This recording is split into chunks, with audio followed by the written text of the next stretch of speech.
In the late 1980s, early 1990s, 5 women were sentenced in Mississippi to life in prison for separate crimes that they committed. Loretta Pierre, Lisa Krev, Evelyn Smith, Anita Cresig, and Linda Ross are their names. A campaign advocating for their release was formed, naming them the Mississippi Five. In 2024, after being denied parole for a second time on Christmas Eve, Jacqueline Barnes was added to the campaign, also advocating for her freedom. Study and Struggles campaign for the Mississippi Five, now six, says despite all of their personal growth and other factors, they have continued to be denied parole and an opportunity at a second chance at freedom. Collectively, all 6 women have been in prison for over 200 years and denied parole more than 50 times. Many of their supporters and the campaign organizer believe Mississippi's parole board continues to act as judge, jury, and executioner. See, each of these women were given life with the possibility at parole after serving 10 years for murder and other charges, such as robbery. These women are the last remaining women in Mississippi sentenced before the state virtually abolished parole. Back in 1995, the Truth in Sentencing legislation was passed requiring everyone to serve at least 85% of their sentences in prison. Prior to this change, nearly everybody that was sentenced in Mississippi was eligible for parole after serving 25% of their time or 10 years.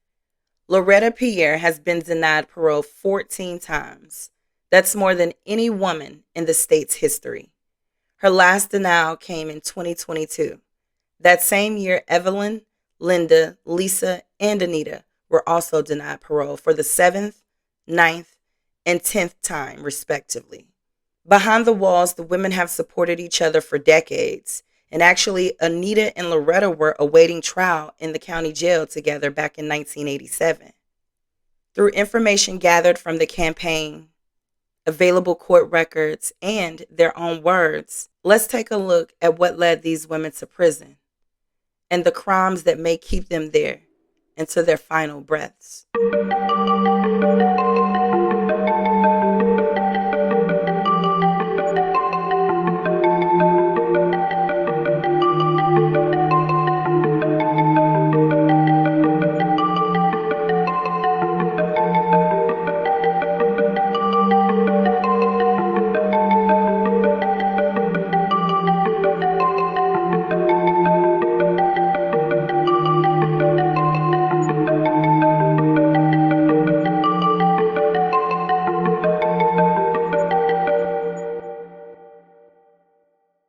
Lisa Krev was born October 4th, 1964 in Vicksburg, Mississippi. She was raised by her mother and her stepfather, but would spend weekends with her dad and stepmom. During her younger years, she took ballet and tap, played basketball, was a cheerleader, and she graduated high school with honors. By age 17, she got married just 1 month after graduating from high school. She had her first child, a daughter, named Nikki, that fall. Her second daughter, Amanda, was born 2 years later, but sadly, Amanda died at 3 months old from congestive heart failure. This was the beginning of the end for Lisa, she said. After Amanda's passing, she said she just couldn't deal with things, and she started doing drugs like LSD. At 20 years old, she says she was in a drug-induced psychotic delusion when she took the life of her surviving daughter, 2.5-year-old Jennifer Nicole Krev, who was affectionately known as Nikki to her loved ones. That same day, Lisa miscarried the child she was pregnant with at the time. Originally, Lisa claimed that Nikki had been abducted on May 16, 1985, around 7:20 p.m. from a local shopping mall. She later confessed to throwing Nikki into the river canal near the U.S. Highway 61 bridge. Her admission came after Nikki's body was discovered in the Sunflower Diversion Canal, 12 miles north of Vicksburg, 3 days after she was reported missing. Like the rest of the Mississippi Five has claimed, Lisa did not understand the ins and outs of the criminal legal system. Her mother had encouraged her to take a plea deal, so she did. Sentenced in 1985, Lisa said she thought she was taking a manslaughter deal, but when she went into the courtroom, it was a murder charge. But again, she was given parole eligibility after serving 10 years. While doing her 10 years, she quickly learned that nobody would get paroled for their first time. In 1995, she was prepared for the denial she received. She was told to come back to the board in 3 years.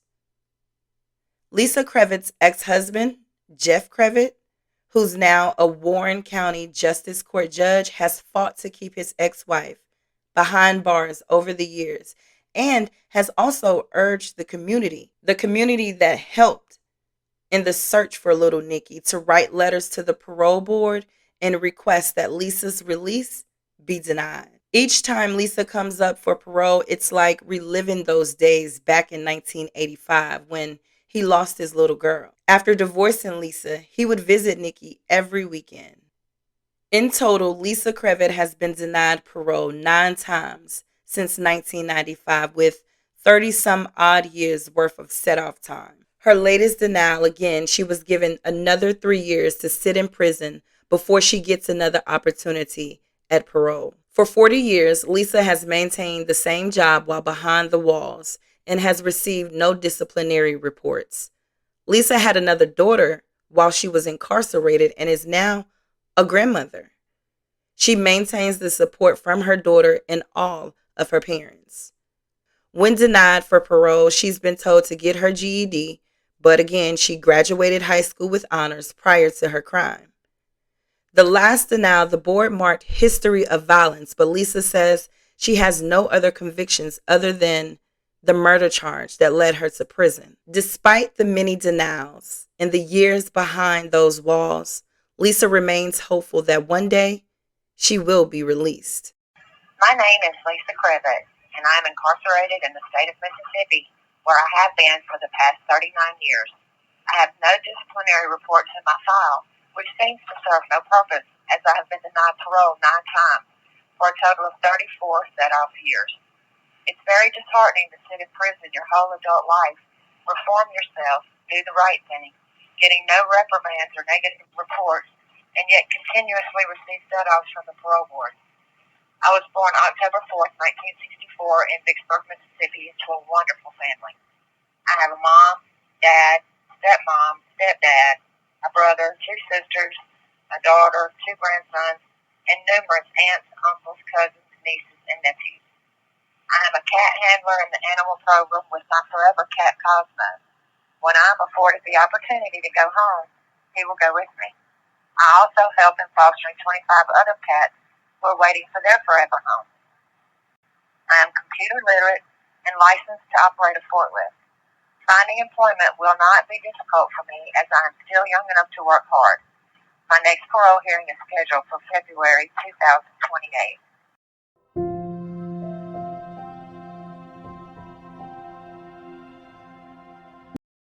Anita Cresig was born on May 26, 1959 in Elyria, Ohio, the 4th youngest of 9 children, and she loved horses and ice skating. Coming from a large family, Anita felt she didn't get the guidance that she needed. Her mom having so many other children, she was always preoccupied, which left Anita and her siblings at times fending for themselves in a lot of ways. From a young age, Anita has been the victim of repeated sexual assaults. She began using drugs to cope with what she felt from those experiences. Shame and pain kept her from ever telling anyone about what had happened to her until she was incarcerated. Despite her trauma and drug use, she was always able to maintain employment. That is, until she met a man named Tracy, who would become her boyfriend and co-defendant.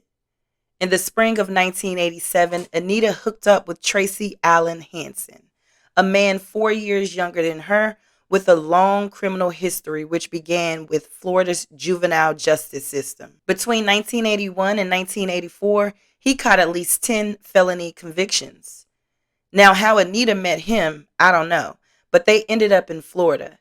And while out in Florida, they committed a string of robberies stretching from Fort Lauderdale to Gainesville, and they were wanted by authorities when they left the state on Friday, April 10th, 1987. By 6:30 p.m., they had made it to Mississippi traveling westbound on Highway 10. While traveling on I-10, the dark blue Lincoln the couple were traveling in was spotted driving erratically and speeding by David Bruce Latner, an 18-year officer with the Mississippi Highway Safety Patrol. Trooper Latner signaled to Hansen to pull over, which he did. According to Anita, Tracy hid the gun that they had in her purse. Tracy told her if they were taken to jail, he'd hide the gun in the police cruiser while on the way. As Trooper Latner searched their vehicle, Anita passed the gun off to Tracy. But when the trooper asked what was in a box they had, Anita told him her photo of herself and check stubs. But Tracy knew that once Trooper Latner opened that box, their real identities would be revealed. And this made Tracy panic and ordered Trooper Latner to hold it right there. As Trooper Latner attempted to reach for his own gun, Tracy shot him first, 3 times to be exact, then stole his gun and patrol car. A motorist spotted Trooper Latner and took him to the hospital where he unfortunately passed away 2 days later. Both Anita and Tracy were captured later that night of the shooting. Anita says she is still haunted by the memory of watching Trooper Latner hobble away after being shot. She wants people to know that she is immensely sorry. Anita turned down a plea offer to manslaughter. Had she taken that offer, she would have been released in 1999 after serving 50% of a 25-year sentence. She was convicted in 1988 and sent to the maximum security unit at Central Mississippi Correctional Facility. As for Tracy, he was also convicted. He was sentenced to death. He spent 15 years on death row before he was executed on July 17, 2002 by lethal injection. Anita has been denied parole 10 times. Each denial, the board has cited the same reason for denial: serious nature of offense. Community opposition is also a struggle, as Trooper Latner's 2 sons have appeared at Anita's parole hearings in the past. After going decades with good behavior and completing virtually every program the prison has to offer, her next chance at freedom won't be until 2030. But in the lead up to each of her parole hearings, signs opposing her release are typically posted throughout the county where she was convicted. While incarcerated, she has consistently worked a job, earned over 100 college credits, and maintained great behavior. My name is Anita Cresig. I am a native Ohioan. I have been in prison for 37 years in the great state of Mississippi for my involvement in the death of an innocent man. While abusing drugs, I foolishly became involved with a career criminal who gunned down a young officer in cold blood. I was given a life sentence with parole consideration for having been an accomplice. I was broken, desperate, and spiritually dead, but God delivered me, forgave me, and saved me. Since that fatal day, I have sought to make amends by warning others how drug usage and gun violence can destroy the lives of those in its wake. I am still holding on to my faith that the victim's family will forgive me for all of the pain and enormous loss they have suffered because of the careless actions of my co-defendant and I. My imprisoned life has reflected one who is remorseful, repentant, and productive. In all my incarcerated years, I have never had a physical altercation with another person. I became a quilter, a computer technician, a paralegal, a Christian mentor, and a librarian. I am currently in a 4-year seminary program through NOBTS. Although I have an incredibly strong network of family and friends, Mississippi's parole board has been relentlessly merciless by denying my parole 10 times. My hopes are that the Mississippi leaders who represent the Bible Belt of the nation would be able to show mercy to at least those of us who have been productively acquiring many skills in prison and demonstrating our redemptive worth for society. For even the Apostle Paul, who was also a murderer, became one of the greatest saints for God.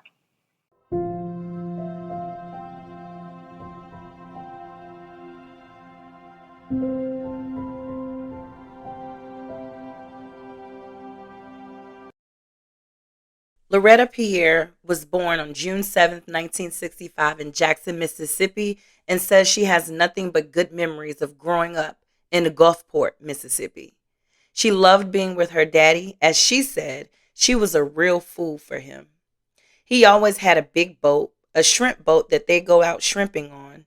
They ate good food, visited family, and her mother kept her in ballet, tap, jazz, twirling, and beauty pageants. Her daddy owned a seafood market in Gulfport where she opened her own business at 8 years old, selling candy and potato chips inside. When her daddy died in 1978, right before she turned 13, the world just crumbled. Her whole world just stopped revolving, she recalls. Loretta had already struggled in school, but after her father, Irvin J. Pierre, died, she dropped out in the 7th grade and started dating older men and selling drugs with them. At 13 years old, she was dating a 23-year-old man. That relationship ended, and by 14, she met another man named Sherman and eventually moved in with him. Sherman, too, sold drugs on the side. Loretta said, quote, "I sold the dope while he was at school and work. I learned everything I needed to know about that from him. I already knew how to weigh the stuff because I had worked in the seafood market, so I was good at weighing stuff. And then I was a good business person from working in the seafood markets too." In 1985, at 20 years old and 5 months pregnant with her first and only child, Loretta says she was threatened by a woman. This woman threatened to kill her and her unborn child. Acting in self-defense, she shot the woman. And afterwards, she said she immediately called 911 for help, but that didn't stop her from being arrested for aggravated assault. The victim was a woman named Kathy. Kathy was Sherman's new girlfriend who had moved into Sherman's cottage after he and Loretta had become estranged. The baby that Loretta was carrying was Sherman's. Scared for her life and desperate to stay with her baby, she lied and said Sherman had shot Kathy. 2 days later, Sherman was found by Loretta's brother deceased from a self-inflicted gunshot wound. He left a note behind that read, "In loving memory of Kathy Schwansberg, a person I will always love and cherish. May we meet each other in another time, another place. Rest in peace. Love always, Sherman." Beneath his signature, he had written down Kathy's date of birth and her death date. When Loretta eventually confessed to the truth, her charge was upgraded to murder. Her son, Damien, was soon born in April, and she was eventually released on bond and moved into a condo on the beach. Knowing she was in serious trouble, she said she tried living her best life. When court proceedings began, she had a total of 5 mistrials before she was convicted at her 6th trial in 1989. Again, she was sentenced to life in prison, but given parole possibility after 10 years. Loretta had already served a year and a half in jail by the time she entered the walls of Central Mississippi Correctional Facility. Credited with time served, she believed she only had 8.5 years left before she would be released on parole. Obviously, she was wrong. Loretta was denied for the first time in October of 1997. Loretta's last parole hearing was in January of 2022, making this her 14th denial and 33 years behind the walls. She's completed 50 classes, courses, and programs over the years. At her last parole hearing, she said her file was completely empty, as if she had wasted decades doing nothing while she's been locked up. No record of the job she had held more than 23 years. None of the letters of support from professors, friends, and family had been sent in. Neither was the document confirming that she would have a job upon her release. What was made available to the board was her disciplinary record, which she said was the rule violations charged against her for filing grievances against the Mississippi Department of Corrections. Loretta is now a grandmother and has never met her 3 granddaughters. Her strongest supporter, her mother, died in September of 2017, brokenhearted that she was never released in her lifetime. Loretta says she still has support from her siblings, a sister who was 10 and a brother who was 24 when she was arrested. She says she was not sentenced to life without parole or death by incarceration and refuses to be broken. Will she ever be reunited with her family? My name is Loretta Pierre. In 1985, when I was 20 years old and pregnant with my only child, I was charged with homicide. After 6 trials, I was convicted and sentenced to life with the possibility of parole after serving 10 years. My first parole date was in December 1997. I have currently been denied parole 14 times, more than any other woman in the history of the state of Mississippi.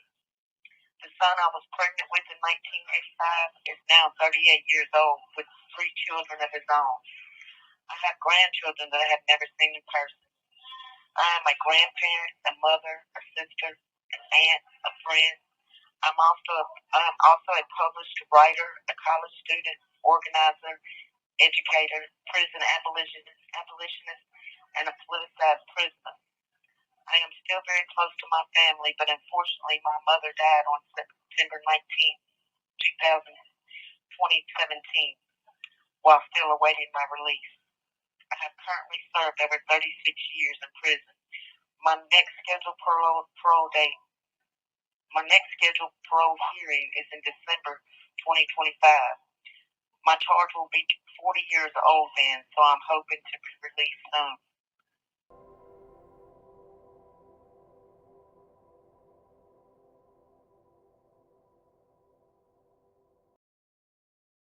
Linda Ross was born September 10th, 1962 in Independence, Louisiana. She moved around constantly as a child between New Jersey and California, Mississippi and Illinois, and back to Mississippi again. Her movements throughout her childhood were driven by physical and sexual trauma she experienced, which impacted every part of her life. From ages 3 to 11, she was sexually taken advantage of while growing up in an abusive household. She peed the bed until she was 11 years old, and folks thought she was mentally retarded because she didn't start talking until age 5, removing her from regular public school to special ed school. Not fully knowing what she wanted out of life, she was caught up hanging with the wrong people who were way older than her. She had just turned 27 when she caught the charges that's had her behind Mississippi prison walls for 35 years. She said this guy walked up to her and said, "Is that all you can do with that thing?" And the next thing she knew, she was in his truck headed to his house. In return for her services, the man gave her $2. And she told him that she wasn't leaving until he gave her the 20 that he had promised her. The man in return attacked Linda, and in her words, she defended herself, which led to that man's death. She said she couldn't wrap her mind around what she was doing or what she should be doing, saying, quote, "I didn't go there with no weapon, and I didn't go there to hurt him. I was hearing bells." Arrested for murder and robbery in 1989. After being in jail, Linda was just ready to get started on her sentence, and she accepted a plea deal, which convicted her of murder and robbery. It was her understanding that she would make parole once eligible. Linda spent 9 months in maximum security. She says, quote, "I didn't start healing from the hurt that other people caused until I got here. And then I still bled on a lot of people that didn't even cut me. I made a 360-degree turn in my life, and prison didn't give me any incentive to do that. I did it because I wanted to do better. I want to learn and find out who I was." Linda's been denied parole 7 times by the board, who only points to the nature of her crimes. Linda, too, has maintained a job throughout her incarceration, and she's currently pursuing a bachelor's degree. In prison, she's very generous and loves to cook for her friends. She has a large family in different states and looks forward to the day, if there's a day, she'll be able to join them at her family reunion. Hi, my name is Linda Ross. I'm one of the Mississippi Five who were sentenced for crimes back in the 1980s and have yet to be released. I was 27 years old then and misdiagnosed as being mentally retarded and psychotic. I have overcome many challenges since then, by choosing not to accept that evaluation as final.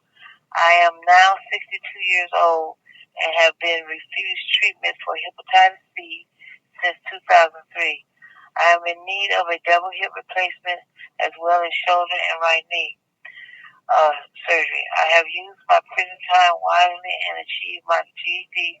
Currently, I am enrolled in Valley State University and have already accumulated enough credit hours for a associate degree. If granted parole, I would like to live out my senior years with my elderly mother and my older sister. I believe I have not only transformed my mind, but have risen above resentment by using this opportunity to choose forgiveness. Evelyn Smith from Lincoln County, Mississippi was born February 1st, 1942. Behind the walls, she's known as Mama E.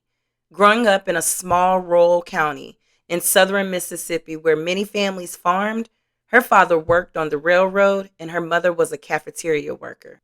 They had outside toilets with no running water until she was 16 years old.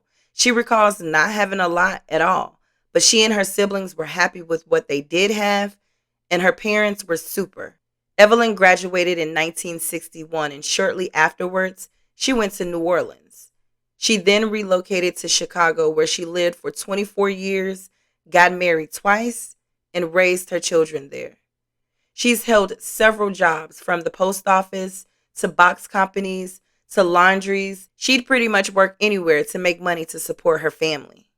At one point, she had her own liquor store and branched out to an ice cream store for children on the west side of Chicago. She also retired from Eastman Kodak after 20 years. Once Evelyn's children were grown, she returned home to Brookhaven, Mississippi to support her sick mother who was still living in the family's home. She went into the restaurant business and opened up her own restaurant, naming it Miss Evelyn's. Within 2 years, both her parents died, her mother in 1988 and her father in 1990. After her dad died, she shut down her restaurant and sold everything in it. Without her parents and her business, she got into a relationship that changed her life. This man was charming and good looking, and he introduced her into selling dope, making fast money. In 1991, Evelyn was convicted of murder and robbery.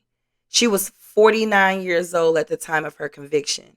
She was sentenced to 20 years for the robbery charge and life in prison for murder.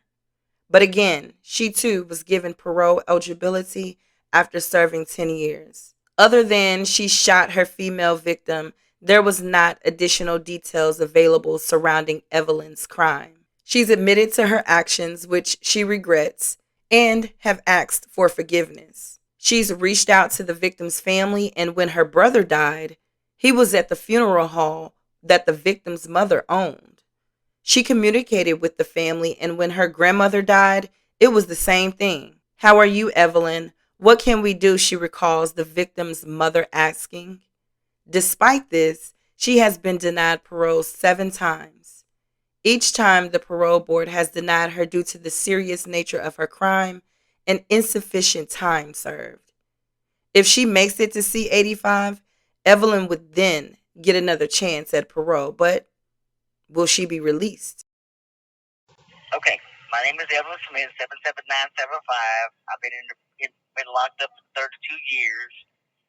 I committed a crime that I wish I could take back, but unfortunately I can't take it back. I've asked the good Lord for forgiveness. I've asked the family to forgive me. I don't know whether they did or whether they didn't. That's their problem. If they didn't forgive me, then that's on them. But I forgave myself for committing the crime, putting my family through the ordeal of coming to the penitentiary to see me, but they have been there for 32 years, and I applaud them for that. I've really become a better person.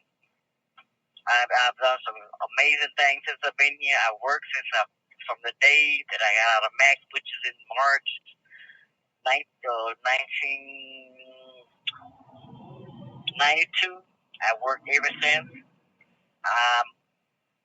My health is not the best, but I do the best I can with arthritis. Just can wear you out.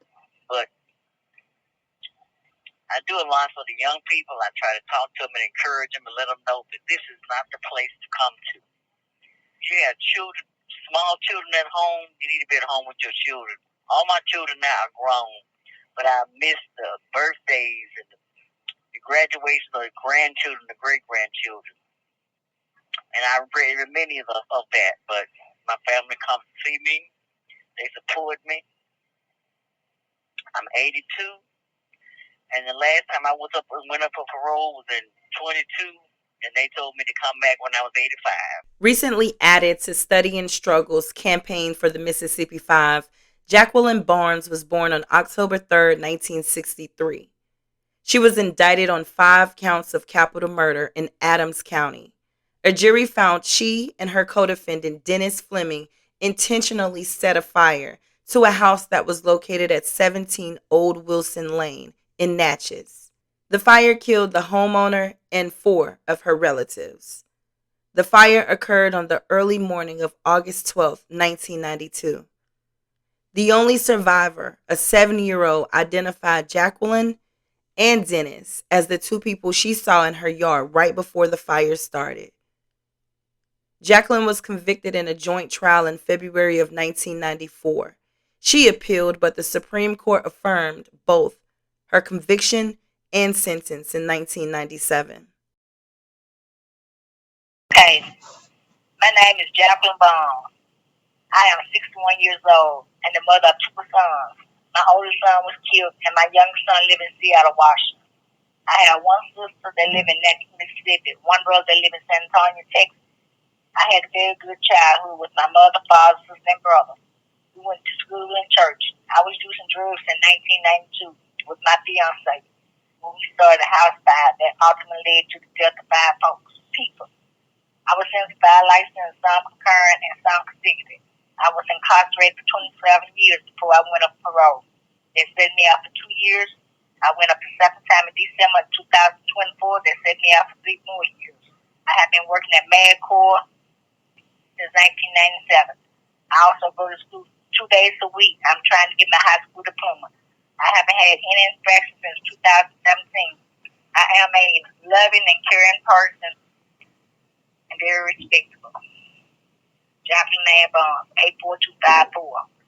Obviously, parole can be a second chance for some, while for others, it raises tough questions about justice and safety. My friends, what do you think?